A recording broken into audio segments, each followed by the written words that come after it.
You're not distinguishing yourselves from other agents who could be coming into the house and also saying the same thing. Hey, I'm going to host open houses for you. By just saying how you're saying it, you are basically looking like every other agent who's showing up. And your goal should be to show up differently to that listing presentation. You should be unpacking this strategy. Maybe put a name behind the strategy. Don't just call it an open house. Call it like an open house funnel strategy or something. Like, give it a name so that way the seller can associate the name, and that way when other agents are coming in, it's like, do you have an open house funnel strategy? It's like, what is that? What does that even mean? But you're starting to distinguish yourself in the eyes of the.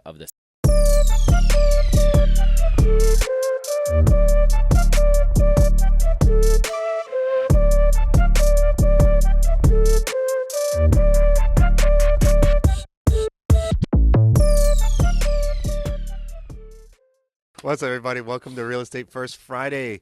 My name is Matthew Hodge, Executive Vice President here at LPT Realty. I'm joined by Fermin, my co-EVP. What's up, brother? How are you, man? Good, man. I started off the show with a smile on my face because we saw Dave dancing right before the segment came in. Yes. And he's like, I've always had it in me. I've been holding it out. He's been holding it out. There he goes. There he is. There he goes. I hope that you guys are having a fantastic week. Where am I looking at? I'm over here. It has been cold for a lot of people. It's been a lot going on, though. And I've always wondered, how does that impact, like when it gets this cold, how does it impact real estate in those northern states? Like if, I don't know, you're in Montana or New York where it's like 5 degrees right now, does that slow things down? Do real estate transactions slow down? I know here in Florida, we get a ton of inquiries from the Northeast, a ton of leads, like through those third-party lead portals, anytime there is like a snowstorm in the Northeast generally. But just curious, if you live in an area that is highly affected by cold weather, just put inside the chat. What is it like? Does business slow down? Does it stay steady? What is happening? That's just for my own curiosity.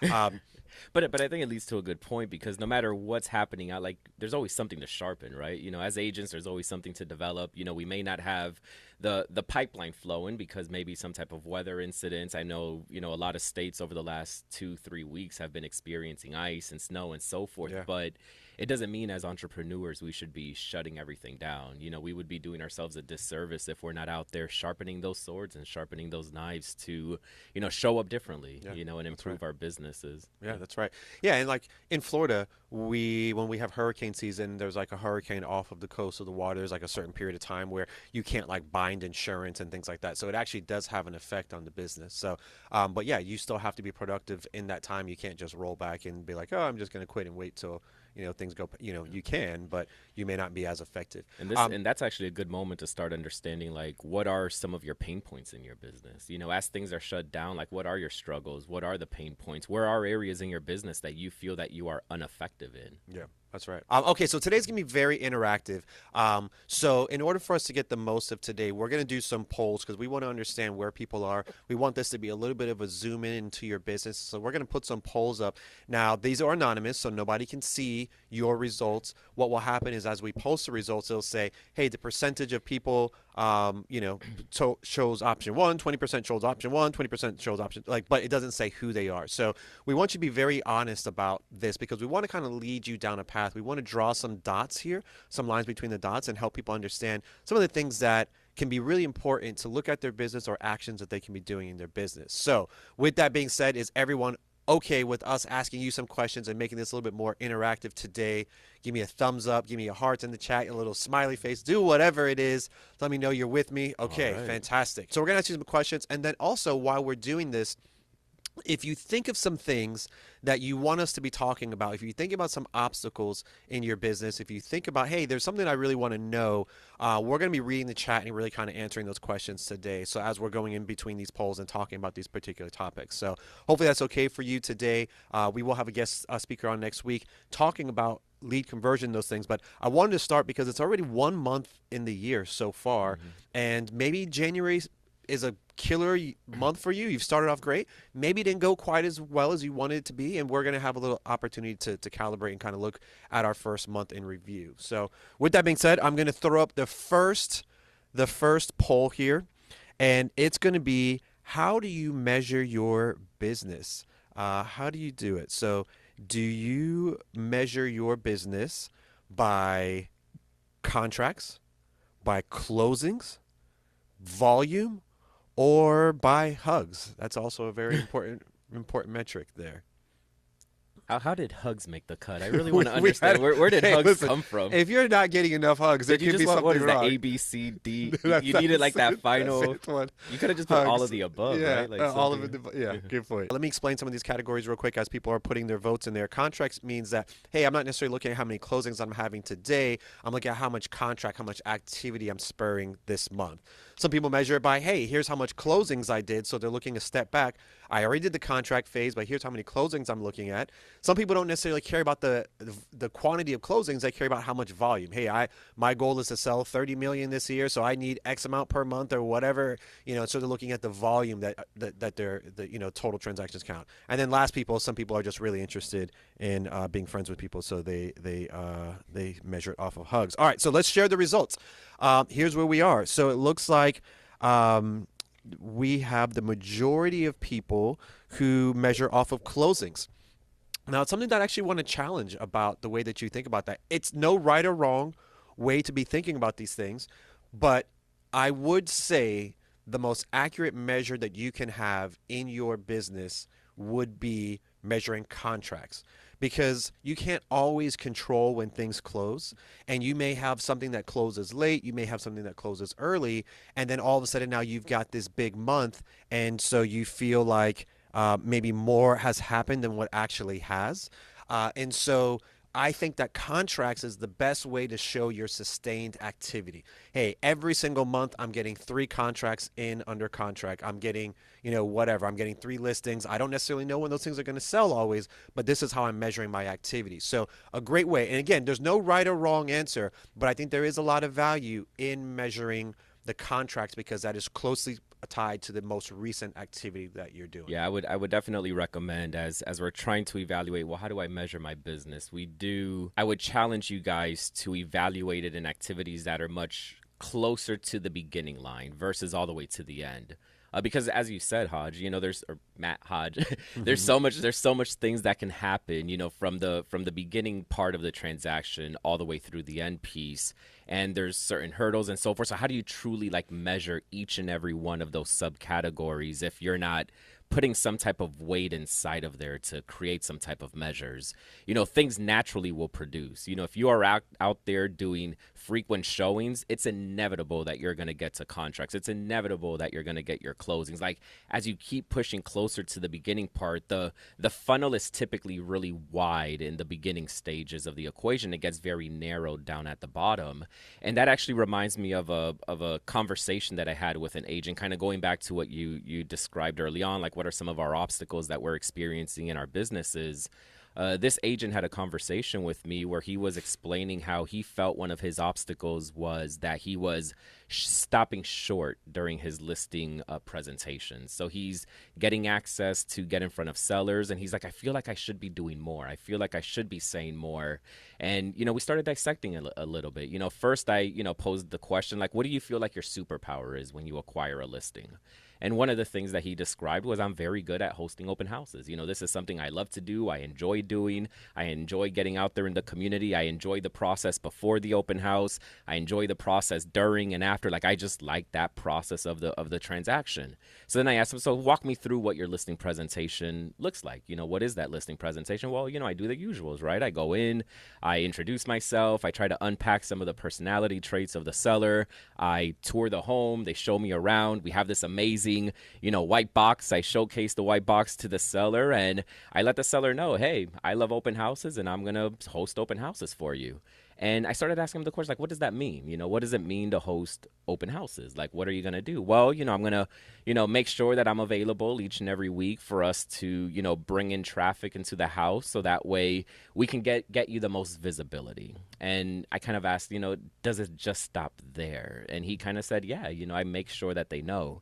And that became the first, piece to truly dissect. Like, why are we just stopping there? You've built out this amazing plan anchored around your open house strategy, and the seller doesn't understand that you have this plan. You're not distinguishing yourselves from other agents who could be coming into the house and also saying the same thing. Hey, I'm going to host open houses for you. By just saying how you're saying it, you are basically looking like every other agent who's showing up, and your goal should be to show up differently to that listing presentation.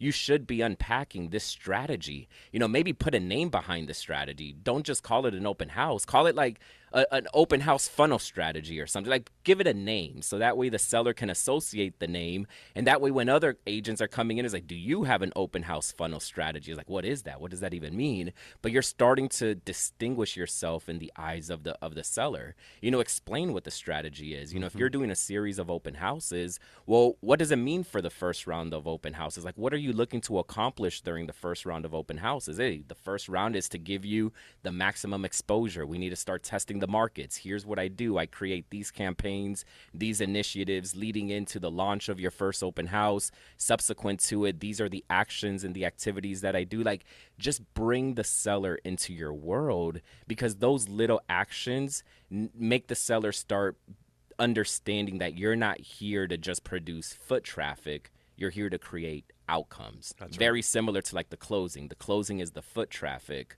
but in reality, there's so many outcomes that happen in between the ultimate closing. That's right. So the next question on there was, how many closings did you have in January? And we had more than half at 0. And that's okay, because we know that not every single month is going to result in closings. We had about a third of the room, say between 1 and 3, and a small percentage had over 6. And so congratulations to the person or team who did over 6 closings in the month of January. But to your point, as you're talking about these things with the seller, and you're giving them insight into the work ethic and the things that you do and the strategy and the why behind the strategy, it really makes you show up differently. Now, when you're doing that at the listing presentation, we assume, because we all know that, like, hey, here's why I'm going to do this. I'm going to list it on Thursdays because it shows that, statistically you get the most amount of traffic if you do the invite on Thursday, or if we put it on the market on Thursday. We're going to do the open house at this period of time on the weekend because this is when we see the highest foot level traffic. And, you have all those things that you just know that you've built over the period of time, but taking the time to explain that to your seller, like, hey, we're going to choose these periods of time and we know we're going to have the maximum amount of traffic, and that should allow us to X. We are going to do this at this particular time because it's going to, and you're giving them the feature and the benefit, I guess you could say. Yeah. And so that's really important to that process. But let's go down to, let's see how many open houses. More than half, 60% of the audience today did not do an open house in January. We had about 10% do between 1 and 3. We had about 5% do between 3 and 5, and nobody above the 5+. Now, this is something that if you are not busy in your business right now, and you do not have the budget to go spend, or the know-how, or the acts, whatever it is, or the desire to go out there and spend through third-party lead portals or mail marketing or whatever it is, open houses is the strongest, I would say, action that you can do to build your business. Not only, and I probably sound like a complete broken record when I say this, but not only do you have the opportunity to show proof of performance if it's your own listing, you have the opportunity to meet the neighbors, which gives you additional listings, and then you've got the ability to create it as like a lead funnel for buyers who are searching for homes, regardless of where they are. We know that it's actually a pretty low-level funnel inquiry that comes through an open house. Sometimes they're really far out, but the percentage is actually pretty online with some of the best third-party online leads. And so it's a great way for you to build your business. I personally built my business off of that because I had no money, and all I had was a lot of energy and a lot of determination, and I used that to spawn my business. And then I used the money from there to eventually start advertising while I still kept that going. But it's one of the best ways to build your business. So you may not have a listing. That's okay. You can find someone, whether they're with LPT, not with LPT. I've allowed people outside of the brokerage to do, open houses at my listings before. There's ways you can do it. So when there's a will, there's a way. So really would encourage you to think about that differently. I get it in the Northeast. It's really cold right now, or wherever you could be potentially having some weather incremental issues. Like, I understand that could be a reason why it's a little bit lower.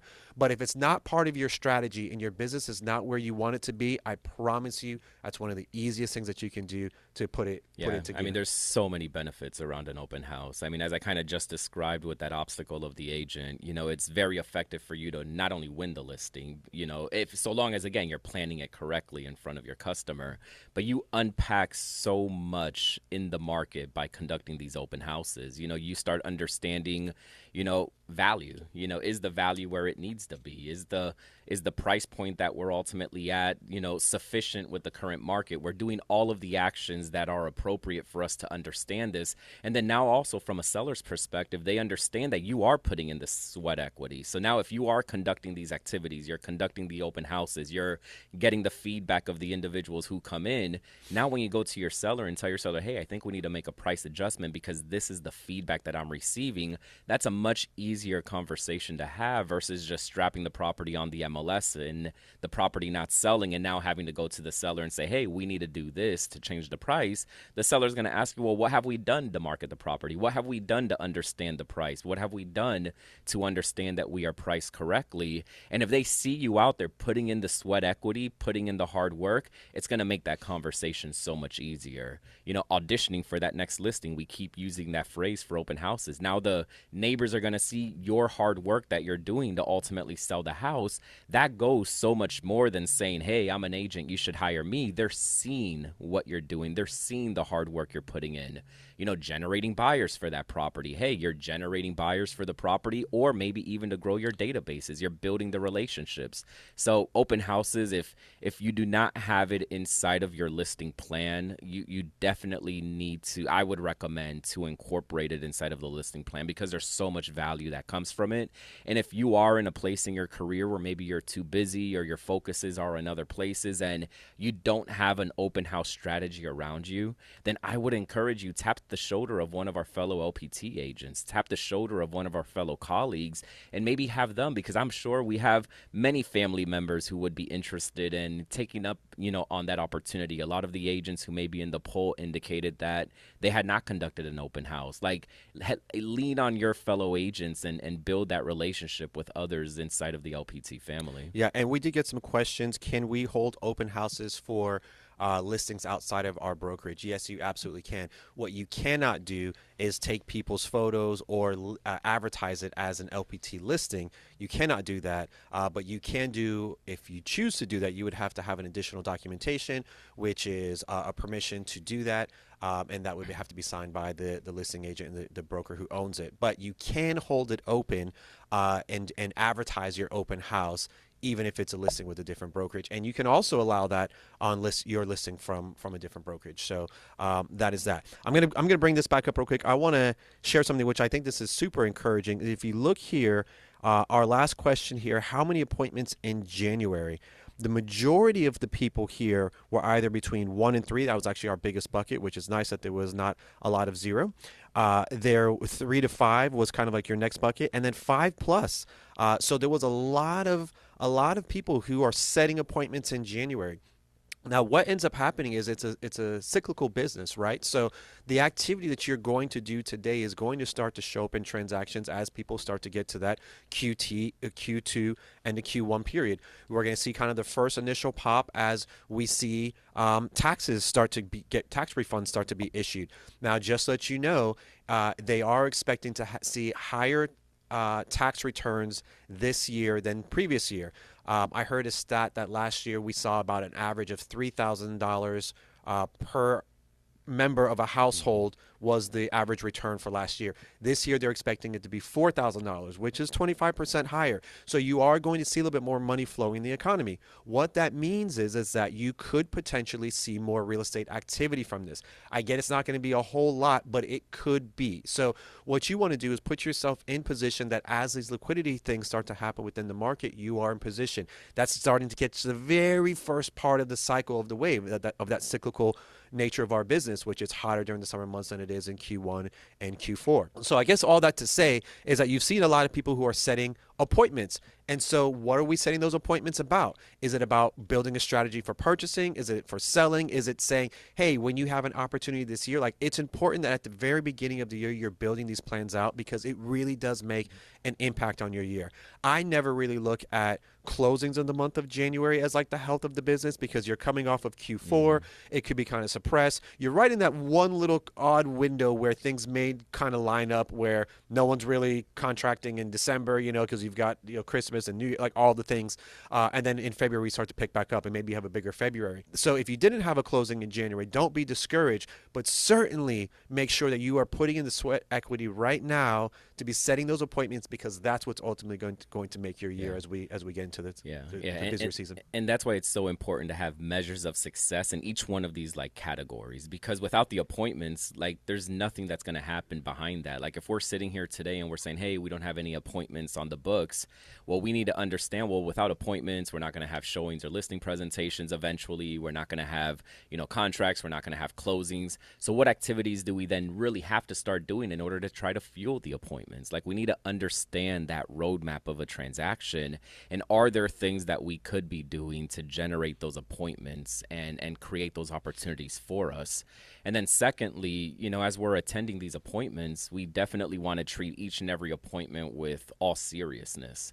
I've also heard, from other agents where it's like the appointment comes in and they kind of just want to shoot at the hips and kind of free form what those interactions look like. And I think you're doing your own business a disservice. Like if you're not going into each and every appointment fully prepared with this, as we always say, the purposeful and organized approach, then you're not going to effectively be able to have those conversations ultimately with your customer. You got to go in there with a plan. You have to go in there with the understanding, similar to like I explained the obstacle that the agent faced in the intro with the listing presentations in terms of doing more. Like you got to go in there very, very much purposeful in each and every appointment that you attend. I'm going to put up this last question just because I'm curious to find out kind of how people are getting their business. Let's see if there's any correlation here. And so, where do you get the most of your business from? If you don't know, you should take some time to really ultimately figure it out because it could be an opportunity. If you're like, hey, you know what? I kind of realize I'm getting the most of it from friends and family. Well, then start having more purposeful conversations and speak to more friends and family. If it's from a particular thing, let's figure out what that is. Barry, I know that is to be true. Barry Blake is here in Mount Dora and has an office right down there and has always been really good at just about getting out there and talking with people and being conversational and runs a fantastic business that way. Okay, let me go ahead and close this and read you the results here. Majority of our agents on this call today get their business from their sphere, which is fantastic. So what is the best way for you to have more purposeful conversation with your sphere, right? Like that could be through social media. It could be being a little bit more purposeful with saying like, hey, let me actually send out some postcards. Let me do something that requires a little bit more effort. Like what can I do to stoke that if that is where the majority of your business is coming from? We have some people say online leads. Okay, well then the name of the game there is going to be how can I then get better at conversion, right? Like what type of leads am I placing? How do I get better at that particular process? Open houses, oddly enough, number 3, which I felt like there would have been more people who would have been. I feel like we're missing such a big piece here. But open houses, about 7% of you are getting the majority of your business from open houses. So you're developing a strategy and a system to constantly put that in your routine, and it's turning into a lead source for you. Again, that's one of the ones that I like because it's not very cash intensive. Mailers is fantastic. I ultimately graduated to using mailers.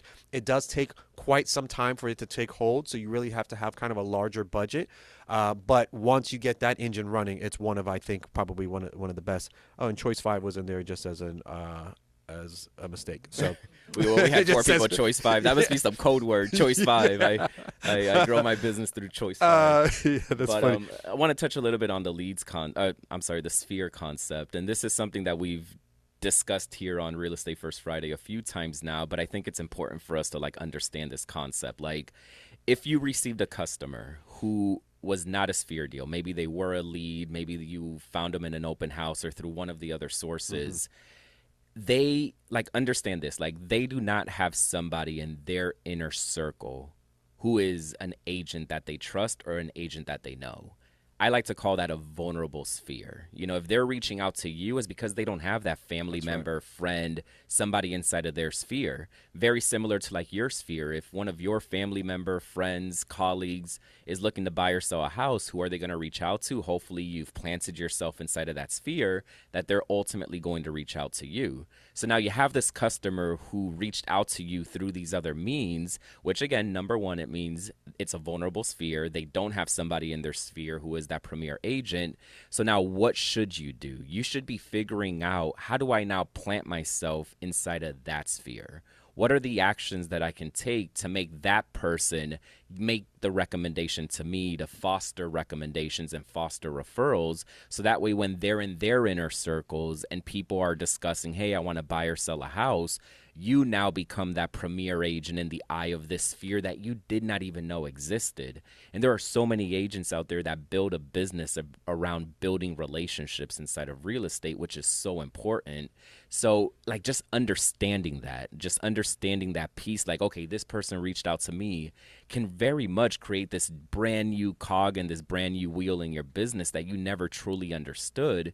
And now when you're approaching certain conversations, having that in mind, you can approach it from a different perspective, because you can try to plant that flag into a new sphere and generate and create these types of referral dynamics inside of a sphere that you have currently no relationship inside of. That's right. That is right. And it looks like the majority of our people are getting the business from there. So yeah, maybe thinking about that could be a way to continue to expand that and double down. So thank you for adding that.